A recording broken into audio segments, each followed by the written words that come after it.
Hello అండి. ఇప్పుడు మనతో పాటు Pratibha college women's campus principal Uma madam ఉన్నారండి. వారితో మాట్లాడదాం. Hello ma'am. Hi ma'am. So ma'am అసలు ఫస్ట్‌లీ ఈ సీఎంఏ అంటే ఏంటో తెలుసుకోవచ్చా? సీఎంఏ అంటే కాస్ట్ అండ్ మేనేజ్మెంట్ అకౌంటింగ్ అండి. ఇది మనకి ఐసీఎంఏ వాళ్ళు కండక్ట్ చేస్తుంటారు. ఈ ఎగ్జామ్ క్లియర్ చేసినటువంటి స్టూడెంట్స్ అందరూ కూడాను cost and management accountant certificate అన్నది ఇవ్వడం జరుగుతుంది. ఓకే. Okay ma'am. అంటే మ్యామ్ ఇది జనరల్లీ ఇంకా ఎవరెవరు కండక్ట్ చేస్తారు? అండ్ అలానే ఇది వాలిడ్ కోర్సేనా అండి? అవునండి. 100% వ్యాలిడ్ కోర్సు. ఈ సీఎంఏ కోర్స్ అన్నది ఏంటి అంటే మనకి అంతర్జాతీయంగా కూడాను 150కి పైగా దేశాలలో దీనికి చాలా గుర్తింపు గూడా ఉన్నది. ఇది మనకి గవర్నమెంట్ రూల్స్‌కి కట్టుబడి మనకి institute of cost and management accounts of India ICMA వాళ్ళు కండక్ట్ చేస్తారు. Okay madam. సో మేడం దీంట్లో సబ్జెక్ట్స్ ఏమేమి ఉంటాయండి? అండ్ అలానే ఈ కోర్స్ కంప్లీట్ అవ్వడానికి మనకి ఎంత టైం పడుతుంది? సబ్జెక్ట్స్ వచ్చి మనకి cost accounting, management accounting, taxation, business law. So, వీటికి సంబంధించినటువంటి ఆ అంబ్రెల్లా కింద వస్తాయి సబ్జెక్ట్స్ అన్నీ కూడాను. ఈ కోర్స్ డ్యూరేషన్ మనకి ఆల్మోస్ట్ 3-4 సంవత్సరాల వ్యవధిలో మనం కంప్లీట్ చేసుకోవచ్చు. 3-4 ఇయర్స్‌లో కంప్లీట్ అయిపోతుంది. మేడం అండ్ అలానే ఈ సీఏకి, సీఎంఏకి తేడా ఏంటండి? లేకపోతే 2 ఒకటేనా? ఇది చాలా మంచి క్వెషన్ అండి. చాలామందికి సీఏకి, సీఎంఏకి డిఫరెన్స్ అన్నది అవగాహన కొంచెం తక్కువగా ఉంటుంది. సీఏ అంటే మెయిన్‌గా చార్టర్డ్ అకౌంటెంట్. ఈ సీఏ కోర్స్ చదివిన వాళ్ళందరూ ఏంటి అనంటే మనకి ఆడిటర్స్‌గా గానీ, టాక్స్ కన్సల్టెంట్స్‌గా గానీ, ఆర్ ఫినాన్షియల్ అనలిస్ట్‌లుగా గానీ వాళ్ళ కెరియర్‌ని చూస్ చేసుకోవాల్సి ఉంటుంది.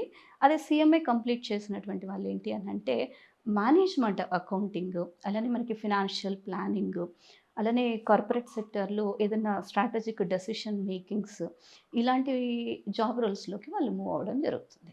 Okay ma'am. అండ్ మ్యామ్ అలానే ఈ సీఎంఏ చేయడం వల్ల లాభాలేంటండి? What are the benefits? సీఎంఏతో ఉన్న మనకి అన్నిటికంటే ముఖ్యమైన లాభం ఏంటంటేనండి, చాలా తక్కువ ఖర్చుతోటి, తక్కువ సమయంలో ఈ కోర్స్‌ని కంప్లీట్ చేసుకోవచ్చు.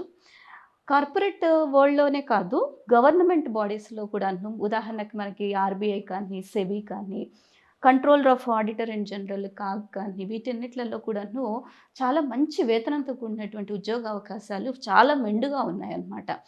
అలానే ఇది ప్రొఫెషనల్ కోర్స్ కాబట్టి వాళ్ళకి వృత్తిపరంగా కూడా భద్రత అన్నది చాలా వరకు ఉంటుంది. సో మేడం ఇక్కడ ప్రతిభలో ఇంటర్ విత్ సీఎంఏ కోర్స్ ఎలా ఉంటుందండి? మా దగ్గర ప్రతిభలో ఇంటర్మీడియేట్‌లో అండి ఎంఎస్సీ, సీఈసీ 2 గ్రూపులు ఉన్నాయి. ఈ సీఎంఏ ఫౌండేషన్ ఏంటి అంటే 10థ్ క్లాస్ కంప్లీట్ అయినటువంటి స్టూడెంట్స్ అందరూ కూడాను సీఎంఏ ఫౌండేషన్ చేయడానికి ఎలిజిబిలిటీలో ఉంటారనమాట.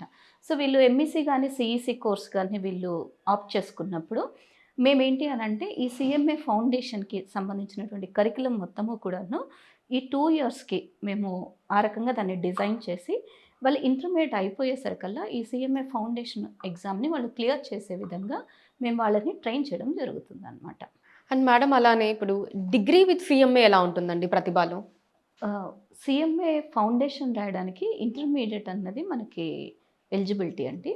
సో, ఇంటర్ పూర్తి చేసుకున్నటువంటి స్టూడెంట్స్ ఏంటి అంటే మా దగ్గర డిగ్రీ అడ్మిషన్‌కి వచ్చినప్పుడు బీకామ్ గానీ, బీబీఏ గానీ ఈ స్టూడెంట్స్‌కి ఏంటి అంటే మనం సీఎంఏ ఫౌండేషన్‌కి ఉన్నటువంటి కరిక్యులమ్ మొత్తము కూడాను మనం వాళ్ళకి ఇవ్వడం జరుగుతుంది. వాళ్ళని ఆ విధంగా మనం ట్రైన్ చేస్తాము. సో, స్టూడెంట్ యొక్క ఎలిజిబిలిటీని బట్టి మనం ఏంటి అంటే డిసెంబర్‌లో కానీ, జూన్‌లో కానీ వాళ్ళు ఆ ఎగ్జామ్‌ని క్లియర్ చేస్తారనమాట. వన్స్ ఫౌండేషన్ అయిపోయింది అని అనుకుంటే తర్వాత మనము సీఎంఏ ఇంటర్‌కి కూడా మనం వాళ్ళని ట్రైన్ చేయడం జరుగుతుంది. ఓకే.